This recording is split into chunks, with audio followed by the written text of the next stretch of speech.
EV కస్టమర్లకు శుభవార్త ప్రారంభమైన బజాజ్ చేతక్ ఎలక్ట్రిక్ స్కూటర్ డెలివరీలు ఇటువంటి లేటెస్ట్ అప్డేట్స్ ని ఈ రోజు మన ఈవీ కుర్రాళ్ళ లైవ్ ఛానల్ తెలుసుకుందాం. నమస్తే, నేను మీ కృష్ణ చైతన్య మండేలో, మీరు చూస్తున్నారు ఈవీ కుర్రాళ్ళ. మీరు ఒక ఎలక్ట్రిక్ స్కూటర్ లేదా ఎలక్ట్రిక్ బైక్ లేదా ఎలక్ట్రిక్ సైకిల్ కొందాం అనుకుంటున్నారా? కానీ మంచి వెహికల్ ఏంటో తెలియక కన్ఫ్యూజ్ అవుతున్నారా? అయితే కేవలం 199 రూపాయలకే మన ఈవీ కుర్రాడు కోర్సులో జాయిన్ అవ్వండి. ఒక బెస్ట్ ఈవీ కొనుక్కోవడానికి కావాల్సిన నాలెడ్జ్ ని మీరే పొందండి. ఫస్ట్ అప్డేట్ చూసుకున్నదే బజాజ్ కంపెనీ వాళ్ళు తమ చేతక్ ఎలక్ట్రిక్ స్కూటర్ యొక్క డెలివరీస్ ని రెజ్యూమ్ చేశారనమాట. గత కొన్ని రోజుల నుంచి అయితే బజాజ్ కంపెనీ వాళ్ళు తమ చేతక్ ఎలక్ట్రిక్ స్కూటర్ డెలివరీస్ అయితే నిలిపివేయడం జరిగింది. దానికి కారణం ఏంటంటే చైనా దేశం వాళ్ళు రేర్ ఎర్త్ మెటల్స్ యొక్క ఎక్స్పోర్ట్ మీద ఆంక్షలు విధించారు. బట్ ఇప్పుడు చైనా దేశం వాళ్ళు ఆ ఆంక్షల్ని ఎత్తివేయడం జరిగింది. సో ఎప్పుడైతే రేర్ ఎర్త్ మెటల్స్ మీద ఆంక్షలు విధించడం వల్ల బజాజ్ చేతక్ ఎలక్ట్రిక్ స్కూటర్లు యూజ్ చేసిన PMSM మోటార్ అయితే డెవలప్ చేయడం అనేది సాధ్యం కాదనమాట. దానికి కావాల్సిన మ్యాగ్నెట్స్ అనేవి రేర్ ఎర్త్ మెటల్స్ లింక్ అయి ఉంటుంది. సో అందువల్ల ఇప్పుడు చైనా దేశం వాళ్ళు ఎప్పుడైతే ఈ పర్టికులర్ ఆంక్షల్ని ఎత్తివేయడంతో ఇప్పుడు ఆగస్ట్ 20 తారీఖు నుంచి బజాజ్ సంబంధించిన చేతక్ ఎలక్ట్రిక్ స్కూటర్ డెలివరీస్ అయితే ప్రారంభమయ్యాయి అనమాట. బజాజ్ కంపెనీ వాళ్ళు Chetak electric scooter multiple variants అనేది ఆఫర్ చేస్తున్నారు. 3001, 3201, 3202, 3203 ఇలా మల్టిపుల్ వేరియంట్స్ అయితే ఎలక్ట్రిక్ స్కూటర్ అయితే కస్టమర్స్ కి అయితే ఆఫర్ చేస్తున్నారు. మాక్సిమం రేంజ్ చూసుకుంటే 153 కిలోమీటర్ రేంజ్ తో బజాజ్ కంపెనీ తమ ఎలక్ట్రిక్ స్కూటర్ ఆఫర్ చేస్తున్నారు. ఇక నెక్స్ట్ అయితే ఓవెన్ ఎలక్ట్రిక్ కంపెనీ వాళ్ళు తమ 50వ షోరూమ్ ని విశాఖపట్నంలో అయితే లాంచ్ చేశారన్నమాట. సో మనలో చాలా మంది తెలిసి ఉంటుంది, ఓవెన్ ఎలక్ట్రిక్ కంపెనీ వాళ్ళు ఓపెన్ రార్ ఎలక్ట్రిక్ బైక్స్ అయితే డెవలప్ చేశారు. సో దాంట్లో ఇప్పుడు రీసెంట్ గా వచ్చిన మోడల్ చూసుకుంటే ఓపెన్ రార్ ఈజీ మోడల్ అనమాట. ఇప్పుడు విశాఖపట్నంలోని NH5 పంతులు గారి మేడ దగ్గర అయితే ఓపెన్ ఎలక్ట్రిక్ షోరూమ్ అయితే స్టార్ట్ చేసినట్టు తెలుస్తుంది. ఈవెన్ దానికి సంబంధించిన డెడికేటెడ్ వీడియో మన ఈవీ కుర్రాడు ఛానల్ అప్లోడ్ చేయడం జరిగింది. ఒకవేళ మీరు చూడకపోతే ఆ వీడియో కూడా చూడొచ్చు. ఇక ఓపెన్ రార్ ఎలక్ట్రిక్ షోరూమ్ లో వీళ్ళు open RAR easy electric bikes అయితే ఆఫర్ చేస్తున్నారు. Open RAR easy electric bike అలానే ఓపెన్ రార్ ఈజీ సిగ్మా రెండు బైక్స్ అయితే ఆఫర్ చేస్తున్నారు అనమాట. రెండు వేరియంట్స్ లో కూడా మనకి సిమిలర్ స్పెసిఫికేషన్స్ అయితే ఉంటాయి. బట్ కొన్ని advance features open RAR easy సిగ్మాలు అయితే ఆఫర్ చేస్తున్నారు. ఇక ఎలక్ట్రిక్ బైక్ లో మనకి 7.5 కిలోవాట్ల పీక్ పవర్ ఎలక్ట్రిక్ మోటార్ అయితే యూజ్ చేస్తున్నారు. 95 కిలోమీటర్ టాప్ స్పీడ్ ఆఫర్ చేస్తున్నారు. అలానే 4.4 కిలోవాట్ల బ్యాటరీ ప్యాక్ యూజ్ చేస్తున్నారు. ఒక్కసారి చార్జ్ పెడితే 175 కిలోమీటర్ల రేంజ్ అనేది క్లెయిమ్ చేస్తున్నారు. ఈ పర్టికులర్ స్పెసిఫికేషన్స్ అయితే ఉన్నాయి, రెండు మోడల్లో సిమిలర్ అనమాట. బట్ మనకి సిగ్మా వేరియంట్ లో ఏంటంటే మనకి TFT కలర్ డిస్ప్లే అనేది ఆఫర్ చేస్తున్నారు. రివర్స్ మోడ్ వంటి ఫీచర్స్ కూడా అడిషనల్ గా ఈ బైక్ లో అయితే ఆఫర్ చేస్తున్నారు. ఇక బేస్ వేరియంట్ యొక్క ఆన్ రోడ్ ధర చూస్తే 1,48,000 రూపాయలకి ఆఫర్ చేస్తున్నారు. అదే మనకి ఓపెన్ రార్ ఈ సిగ్మా అయితే 1,57,000 రూపాయలకి అయితే ఈ ఎలక్ట్రిక్ బైక్ అయితే ఆఫర్ చేస్తున్నారు. ఈ నెక్స్ట్ అయితే BYD కంపెనీ వాళ్ళు తమ BYD ఆటో 2 ఎలక్ట్రిక్ కార్ ని భారతదేశ మార్కెట్ లోకి రెడీ అవుతున్నట్టు తెలుస్తుంది. తాజాగా దానికి సంబంధించిన కొన్ని ఇమేజెస్ అయితే లీక్ అవడం జరిగింది అనమాట. ఈ ఎలక్ట్రిక్ కార్ లో మనకి 45 కిలోవాట్ల బ్యాటరీ ప్యాక్ కెపాసిటీ అయితే యూజ్ చేస్తున్నారు. ఒక్కసారి చార్జ్ పెడితే 463 కిలోమీటర్ల రేంజ్ అనేది క్లెయిమ్ చేస్తున్నారు. బట్ ఇనీషియల్ గా ఇది చైనా దేశంలో లాంచ్ చేస్తున్న కార్ అనమాట. అలానే UK మార్కెట్ లో కూడా అందుబాటులోకి వచ్చింది. ఇప్పుడు దాన్ని మన భారతదేశ మార్కెట్ లోకి తీసుకోవడానికి రెడీ చేస్తున్నారు. ఈ ఎలక్ట్రిక్ కార్ లో 0 నుండి 100 కిలోమీటర్ల వేగాన్ని 7.9 సెకండ్లు అయితే చేరుకోగలదని చెప్తున్నారు. అలానే ఇందులో మనకి లెవెల్ 2 అడాస్ ఫీచర్ కానివ్వండి, మనకి ఎయిర్ బ్యాగ్ సేఫ్టీ కానివ్వండి, ఇలాంటి అడిషనల్ స్మార్ట్ ఫీచర్స్ కూడా మనకి ఎలక్ట్రిక్ కార్ లో కూడా ఆఫర్ చేస్తామని చెప్తున్నారు. ఇక భారతదేశ మార్కెట్ లో ఈ ఎలక్ట్రిక్ కార్ 35 లక్షల రూపాయల ఎక్స్-షోరూమ్ కాస్ట్ తో లాంచ్ చేసే అవకాశం ఉంది. ఇక నెక్స్ట్ అయితే Tata punch EV electric car మీద ఒక అరుదైన రికార్డ్ అయితే నమోదు చేశారన్నమాట. టాటా సంబంధించిన కస్టమర్లు భారతదేశం నుంచి భూటాన్ వరకు Tata punch EV electric car మీద రైడ్ కి వెళ్ళడం జరిగింది. సో అసలు విషయం చూసుకున్నట్లయితే టాటా భూటాన్ రోడ్ ట్రిప్ ని బన్నీ పూనియా అనే ఒక వ్యక్తి మరొక 4 టీమ్ మెంబర్స్ అయితే స్టార్ట్ చేశారన్నమాట. ఆగస్ట్ 10వ తారీఖు ఉదయం 12 గంటల 1 నిమిషానికి అయితే స్టార్ట్ చేసినట్టు తెలుస్తుంది.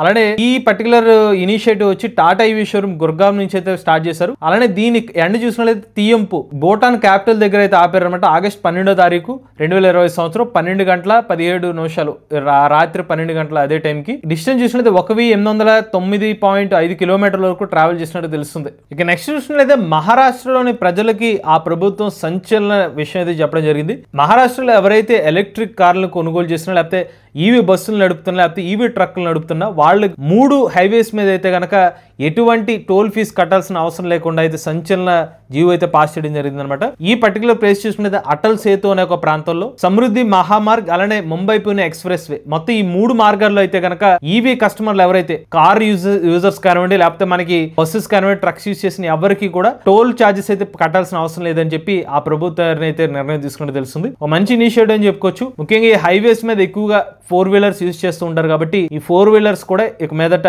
టోల్ ఫీజు అనేది కట్టాల్సిన అవసరం లేకుండా చేశారు. ఇక నెక్స్ట్ అయితే మహేంద్ర కంపెనీ తాజాగా batsmen series 6E electric car అయితే మార్కెట్ లో తీసుకొచ్చారు. అయితే ఈ ఎలక్ట్రిక్ కార్ ని లిమిటెడ్ యూనిట్స్ కింద 999 యూనిట్స్ మాత్రమే డెలివరీ చేస్తామని చెప్పారు. దీనికి చాలా మంచి డిమాండ్ వచ్చింది చెప్తున్నారు. ఒక 140 సెకండ్స్ లోపులోనే ఈ ఎలక్ట్రిక్ కార్లన్నీ కూడా ప్రీ బుకింగ్ అయిపోయినాయని చెప్తున్నారు. సో ఇంత భారీ డిమాండ్ అయితే ఉందని చెప్తున్నారు. వాస్తవానికి Mahindra BE6 batsmen series car ఏదైతే ఉందో దీన్ని ఇనీషియల్ గా చెప్పింది 300 యూనిట్స్, బట్ బాగా డిమాండ్ ఉండడం వల్ల 999 యూనిట్స్ కి అయితే పెంచడం జరిగిందని చెప్తున్నారు. ఇక బ్యాట్మెన్ సిరీస్ ఎలక్ట్రిక్ కార్ ఏదైతే ఉందో లోపలంతా కూడా బ్యాట్మెన్ లోగోస్ తో, అలానే థీమ్ అంతా కూడా బ్లాక్ థీమ్ తో అయితే ఎలక్ట్రిక్ కార్ డెవలప్ చేశారు. బట్ స్పెసిఫికేషన్స్ అయితే మాత్రం BE6 electric car top end version అయితే ఉందో దానికి సంబంధించిన స్పెసిఫికేషన్ అయితే ఆఫర్ చేస్తున్నారు.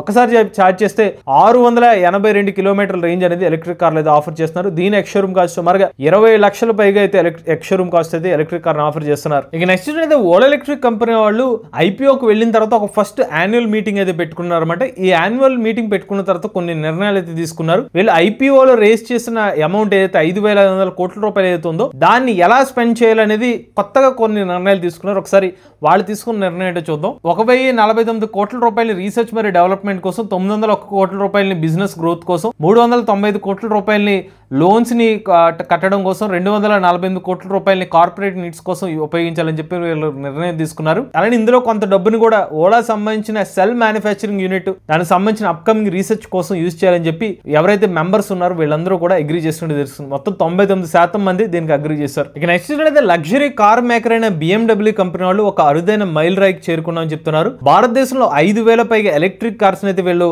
డెలివరీ చేసినట్టు చెప్తున్నారు అనమాట. అలానే high power fast charging corridor అయితే నిర్మిస్తామని చెప్తున్నారు 4,000 కిలోమీటర్ల మేర. ఇది మొత్తం జమ్మూ నుండి మదురై మధ్యలో అయితే ప్రతి 300 కిలోమీటర్లకి ఒక హై ఫాస్ట్ ఛార్జింగ్ స్టేషన్ అయితే ఏర్పాటు చేస్తున్నట్టు చెప్తున్నారు. ఇందులో మేజర్ నగరాలు చూస్తే ఢిల్లీ, జైపూర్, అహ్మదాబాద్, ముంబై, పూణే, బెంగళూరు, కోయంబత్తూర్ మరియు మదురై. ఇక ఈ ఛార్జింగ్ స్టేషన్స్ ఏదైతే ఉన్నాయి స్టాటిక్ మరియు జియోన్ కంపెనీ వాళ్ళ కొలాబరేషన్ లో వీటిని అయితే ఏర్పాటు చేశామని చెప్తున్నారు. ఇక వీళ్ళు ఏర్పాటు చేసిన ఛార్జింగ్ స్టేషన్స్ ఏదైతే ఉన్నాయి 120 కిలోవాట్ల నుంచి 720 కిలోవాట్ల కెపాసిటీ ఉన్న ఛార్జింగ్ స్టేషన్స్ అయితే ఏర్పాటు చేశామని చెప్తున్నారు. ఇక చివరి అప్డేట్ చూసుకున్నట్లయితే భారతదేశపు మొట్టమొదటి హైపర్ లూప్ ని అయితే తీసుకురాబోతున్నారు. దీన్ని మహారాష్ట్ర ప్రభుత్వం వాళ్ళు IIT మద్రాస్ బేస్డ్ ట్యూటర్ వాళ్ళతో అయితే కొలాబరేట్ అవుతున్నట్టు తెలుస్తుంది. దీనికి సంబంధించిన MOUని కూడా సైన్ చేసినట్టు తెలుస్తుంది. ఈ ప్రాజెక్ట్ విలువ సుమారుగా 428 కోట్ల రూపాయలతో ఈ ప్రాజెక్ట్ అయితే ఉండబోయే అవకాశం అయితే ఉంటుంది అనమాట. ఇదే నథింగ్ బట్ హైపర్ లూప్ ఏదైతే ఉండో వ్యాక్యూమ్ ద్వారా అయితే ఈ వేగంగా మనకి రైల్స్ అనేవి పరిగెడుతూ ఉంటాయి అనమాట. ఈ రైల్స్ వేగం అయితే ఉంటుందో ఏకంగా గంటకి 700 మైళ్ళు వేగంతో ఈ హైపర్ లూప్ అయితే వర్క్ చేస్తుంది అనమాట. చాలా ఫాస్ట్ గా, లైక్ మనకి విమానం అంత ఫాస్ట్ గా ఈ హైపర్ లూప్ కాన్సెప్ట్స్ అయితే వర్క్ అవుతాయి. దానికోసం MOU కూడా చేస్తున్నట్టు తెలుస్తుంది. ఇవి లేటెస్ట్ అప్డేట్స్ అంటే ఇటువంటి లేటెస్ట్ టీవీ కనెక్ట్ కోసం ఈవీ కుర్రాళ్ళు లైవ్ ఛానల్ సబ్స్క్రైబ్ చేసుకోండి. Charge nature drive future.